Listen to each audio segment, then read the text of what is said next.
Today, the president of the Ontario Catholic School Trustees Association says they object and will now weigh their options. You don't have them. You don't have them. Inclusivity for everybody.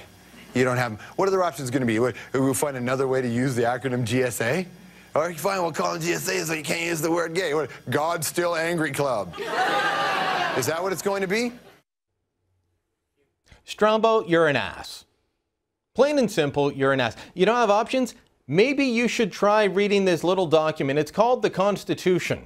Constitution of Canada, Section 93, plain and simple. But George doesn't really read, not those types of documents anyway. We do know he likes trees and he wants to be in a band and he likes hanging out with cool people. But he doesn't know anything about the Constitution, doesn't really like freedom of religion, doesn't like freedom of speech. No, none of that. He just wants inclusivity, which means diversity through enforced uniformity. I want to play another clip before we get to our next guest, Anthony Furey, and this is Cardinal Archbishop Thomas Collins out of Toronto. This is what he actually had to say, George. Listen. We really don't see why there should be a controversy here at all. Everybody wants schools where everybody is loved and understood and nobody is mistreated, shunned, or treated with disrespect in any way. We all agree on that. The question is not about that. The question is simply what method is used and why one method should be privileged above all others. All right, that was Archbishop Thomas Collins. Joining me now is Ottawa Sun comment editor and columnist Anthony Furey. Anthony, I know that you and I take a different view on this, but I think the Cardinal has a point.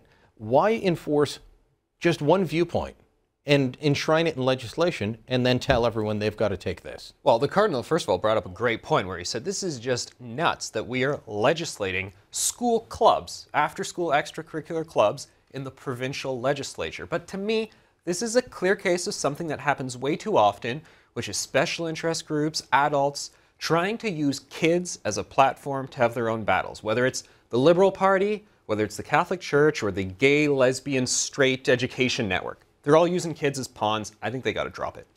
I don't think that most kids are overly bothered by what's going on. They know that bullying exists, but you know what?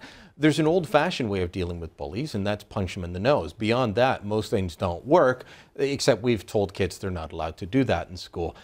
The Premier says he's got responsibilities, and he owes a responsibility to everyone, so he's going to enforce this. Constitution be damned.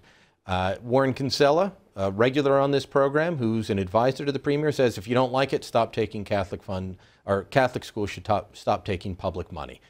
Is that an argument? Is that where you're standing?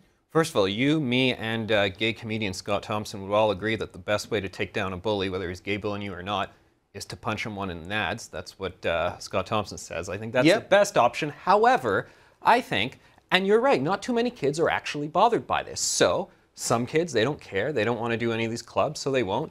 Other kids, they do want to do some clubs. What's the big deal? And I think when the Cardinal and other Catholics who are decrying this say, oh, well, Catholics are being forced into doing things they don't want, that's entirely insincere, because the kids in these schools who want to start these clubs, they're Catholics. So some Catholic kids want to start this club after school. But I don't see what the problem is. It's a problem within the Catholic system. But they need to address them. The Cardinal needs to talk to these gay kids or these straight kids who want to have the gay clubs. Because the end result would be that the province, this isn't just saying you're going to take the club and you're going to name it. This will be, you've got to teach these certain values. This will come down the way. And you can't tell me that it won't. You can't say this is just an argument about the name.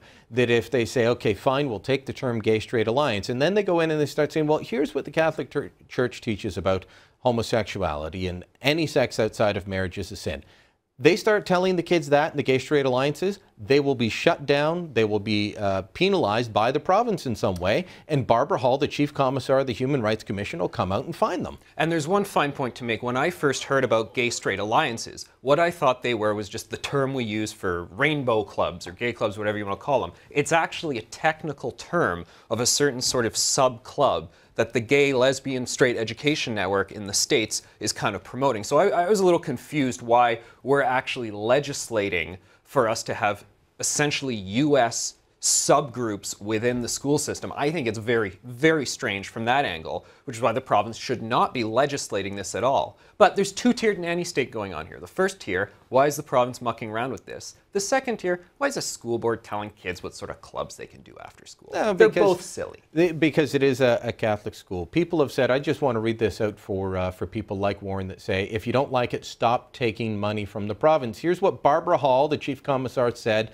to the legislators at Queen's Park. Ontario's Human Rights Code is, in a sense, Ontario's highest law. All schools, including public, Catholic, and private, have a legal duty to provide students with an educational environment free from harassment and other forms of discrimination because of their race, ancestry, place of origin, color, ethnic origin, citizenship, creed, sexual orientation, age, marital status, family status, disability, and sex, including gender identity.